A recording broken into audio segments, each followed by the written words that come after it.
Hey everyone, it's Pam, and I hope that you are staying warm and safe.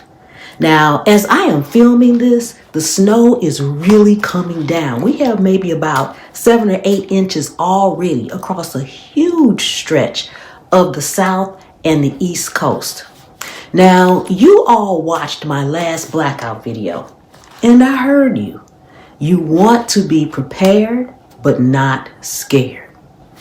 Being prepared means having the right information. So today we have a massive list of recalls, from the lanterns you're holding to keep light in your house to the food that you might have stocked up on before the storm. We are going to go through these one by one so you can check your cabinets right now. Okay, so I got my list and I am tracking these through the CPSC, which stands for the Consumer Product Safety Commission. They are the federal agency responsible for protecting us from products that pose fire, electrical, or chemical hazards. Right now, the big one is Energizer. On January 5th, they recalled their large power indicator lantern. Model B as in boy, G as in George, A as in apple, A as in apple, L as in lamb, 9. Okay? Now, if you have this red-handled gray lantern, please check it. The lithium-ion batteries are overheating in storms. The last thing you want is your light source becoming a fire source also. So check for INIU power banks, okay? The ones with the little paw print light. Model B as in boy, L as in lamb, dash B as in boy, 41 is under a massive recall after causing nearly 400,000 in fire damage. So if your charger feels hot to the touch while you're charging your phone tonight, unplug it and set it on a non-flammable surface, anything like your kitchen counter. Now let's talk about the kitchen. A lot of us went to the store 48 hours ago just to stock up. There are 3 major food alerts you need to know about. Super greens and moringa powder. Now, if you are a health conscious prepper and you bought Live It Up super greens or why not natural moringa powder? Why not natural moringa powder? Check your labels, all right? These were just recalled late January 2026 for salmonella contamination, all right? Then we have Genova Yellowfin Tuna. This is a pantry staple.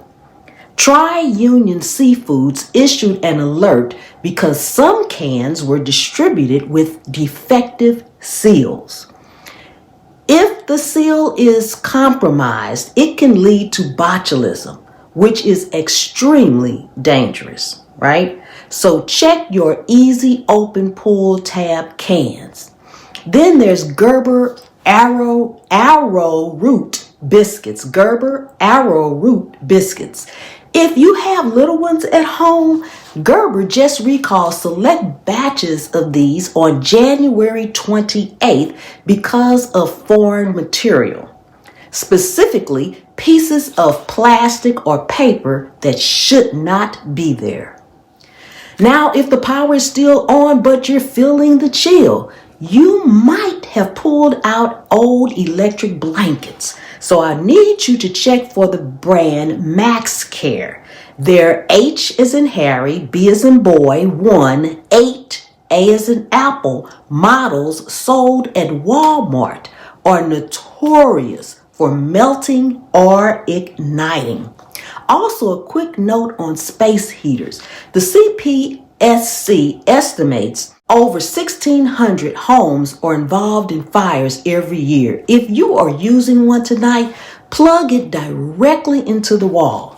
Never use a power strip or an extension cord for a heater. They aren't rated for that kind of draw and will melt. Don't forget the 3-foot rule. Keep it 3 feet from curtains, beddings, or your sofa. And if you have dogs or cats, make sure the heater has an auto tip shut off. If they knock it over in their sleep, you need that unit to turn off instantly. This is the most important part of the entire video to me, in my opinion. When the power goes out, people get desperate for heat. Never ever use a gas stove, charcoal grill, or portable generator inside your home, garage, or even on a porch near a window. Carbon monoxide is the invisible trap because you can't see it or smell it. If you are using a generator, please, it has to be 20 feet away from your house. And if you have a gas furnace, make sure the external exhaust vent is not blocked by snowdrift. All right? If that air cannot get out, the CO, carbon monoxide, comes back in. I know this is a lot to take in, but my goal is to keep your head on a swivel. All right? You don't have to be afraid if you are informed. I've put all the links to these recalls and the CPSC website down in the description box below. All right. Now, because so many of these traditional battery powered lights are recalled, I've been looking for a safer way to keep the lights on. And I found something that doesn't use lithium batteries, doesn't use electricity, and it doesn't use solar at all. It actually runs on everyday household items. I'm getting ready to head over to my other channel, Pam's POV, right now to show you how it works and why I think every home needs to have one. Let me know, what's the temperature at your house right now? Let me know in the comments so we can track this storm together. And please do me a huge favor. Share this video out. It can literally save a neighbor's house from a fire tonight. And I have a list I am going to leave on the screen so you can double check your own supplies. Feel free to pause the video or even take a screenshot of these model and these SKU numbers. And also, one last thing, a quick tip for the storm. If you're using those mainstay candles from Walmart, please make sure they're on a heat-resistant surface, okay? Because the glass has been known to crack, all right? So, last little tip there, stay safe, stay warm, give it a like, and hit that subscribe button for more alerts just like this one. And I will see you over on Pam's POV for the solution to these battery risks with these lanterns. Thanks for watching.